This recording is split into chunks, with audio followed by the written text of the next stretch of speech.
Hello friends, बुकीपीडिया पर आप सभी का स्वागत है। आज हम बात करने वाले हैं how to learn on almost anything in 14 hours by Tansel Ali book के बारे में। राघव एक ऐसा इंसान था जो अपनी लाइफ में हर चीज़ जल्दी सीखने की ख्वाहिश रखता था, लेकिन हकीकत यह थी कि जितना वह सीखने की कोशिश करता उतना ही उलझ जाता। ऑफिस में काम का प्रेशर, नई स्किल्स सीखने की ज़रूरत और ऊपर से घर की जिम्मेदारियाँ।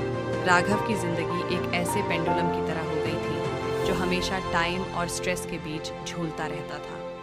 एक शाम जब वह अपने पसंदीदा कैफ़े में बैठा था, उसने एक किताब देखी। किताब का नाम था how to learn almost anything in 14 hours by टान एस्लाली। राघव ने किताब उठाई और सोचा, 48 घंटे में कुछ भी सीखना, ऐसा कैसे हो सकता है यार? कोई भी स्किल सीखने में तो महीनों लगते हैं। लेकिन किताब के बैक कवर पर ही लाइन ने उसकी उत्सुकता बढ़ा दी। Master the art of learning and transform your life. वह किताब खरीद कर घर ले आया। उस रात उसने फैसला किया कि सुबह सबसे पहले वह इसे पढ़ेगा। अगली सुबह अपनी कॉफ़ी का मग लेकर राघव ने किताब के पहले चैप्टर को पढ़ना शुरू किया। चैप्टर का टाइटल था मास्टरिंग मेमोरी टेक्निक्स। राघव ने पढ़ना शुरू किया। लेखक तांसिल अली ने शुरुआत में एक बड़ा पॉइंट दिया था, memory isn't just a skill, it's an art. ये लाइन सुनकर राघव को लगा कि शायद उसने सही किताब चुनी है। नस्ल ने एक दिलचस्प टेक्निक समझाई थी जिसे कहते हैं मेमोरी पैलेस। राघव को यह सुनकर कुछ अजीब लगा। उसने सोचा, मेमोरी पैलेस ये कोई महल बनाने की बात है। लेकिन जैसे जैसे उसने पढ़ा, उसे समझ आने लगा कि यह टेक्निक कितनी क्रांतिकारी हो सकती है। नस्ल ने लिखा था कि हर इंसान के दिमाग में कुछ ऐसी जगह होती है जो हमेशा याद रहती है, जैसे आपका घर, आपका स्कूल या वह रास्ता जो आप रोज ऑफिस जाते समय देखते हैं। इन जगहों को आप अपनी यादों का एक स्टोरी बना सकते हैं। राघव ने इसे एक चैलेंज की तरह लिया। उसने किताब में लिखा, step 1, pick a place you know very well it be your room. उसने तुरंत अपने घर की कल्पना शुरू की। अपने लिविंग रूम से लेकर किचन और बेडरूम तक उसने हर डिटेल को अपने दिमाग में विजुलाइज किया। अगला स्टेप था associate each location with information you want to remember. तांसिल ने समझाया कि अगर आपको कोई नई चीज़ याद रखनी है तो उसे किसी ऐसी चीज़ से जोड़ दो जो आपको पहले से पता है। राघव ने इसे ट्राई करने की सोचा। उसने अपने लिविंग रूम में रखे सोफे को चुना और सोचा, मान लो मुझे फोटोसिंथेसिस याद रखना है तो मैं इस सोफे को एक बड़े हरे पत्ते की तरह देखता हूँ जो सूरज की किरणों को सूख रहा है। उसने अपनी आंख बंद की और इस इमेज को जितना हो सके उतना डिटेल में देखा। पहली बार में उसे कुछ अजीब लगा।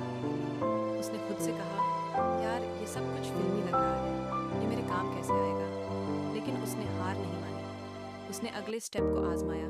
अब किचन में उसने न्यूटन के गति के नियम याद रखने की कोशिश की। उसने कल्पना की कि उसकी डाइनिंग टेबल पर एक सेब रखा है और वह सेब अचानक टेबल से गिरता है। उसने सोचा, पहला नियम, एक वस्तु तो शांति में रहती है, और उसने इस इमेज को बार बार रिपीट किया। कुछ घंटों बाद राघव को लगा कि यह टेक्निक सच में काम कर रही है। शाम को जब वह अपनी बुक बंद करके बाहर निकलने गया तो उसने खुद को टेस्ट करने का सोचा। उसने खुद से पूछा, राघव बताओ, फोटोसिंथेसिस क्या होता है? और तुरंत उसके दिमाग में हरे पत्ते वाला सोफा आ गया। उसने फिर खुद से न्यूटन लॉ पूछे और टेबल से गिरता हुआ सेब उसके सामने था। राघव को लगा कि जैसे उसने कोई सुपर पावर खोज ली, लेकिन यह बस शुरुआत थी। नस्ल ने सिर्फ मेमोरी पैलेस तक ही सीमित नहीं रखा। उन्होंने विजुअलाइजेशन की पावर भी समझी। राघव को यह बात समझ आई कि जब आप किसी चीज़ को याद रखते हैं, उसे ज़्यादा रंगीन और एजरेट बनाते हैं कि वह चीज़ दिमाग में और गहराई से छप जाती है। उस रात जब राघव बिस्तर पर लेटा तो उसने एक अजीब सा सपना देखा। उसने देखा कि वह एक असली महल देख रहा है। उस महल में उसके हर कमरे में कोई ना कोई जानकारी छुपी हुई है। लिविंग रूम में फोटोसिंथेसिस के बड़े बड़े हरे पेड़ हैं। किचन में न्यूटन लॉस के गिरते हुए सेब है और उसकी बालकनी में उसके स्कूल के पुराने टीचर खड़े हैं, उसे फार्मूला सिखा रहे हैं। सपने में वह महल किसी जादुई किताब की तरह खुल रहा था। हर बार जब वह एक नया दरवाज़ा खोलता, उसे कोई नई जानकारी याद आ जाती। सुबह जब वह उठा तो उसे महसूस हुआ कि इस सपने से बाहर निकल सकता है। उसने तय किया कि वह अब हर दिन इस टेक्निक को और गहराई से सीखेगा। लेकिन उसके मन में एक सवाल आया, यह सब तो ठीक है, लेकिन जब मुझे बहुत सारी चीज़ें याद रखनी हैं, तब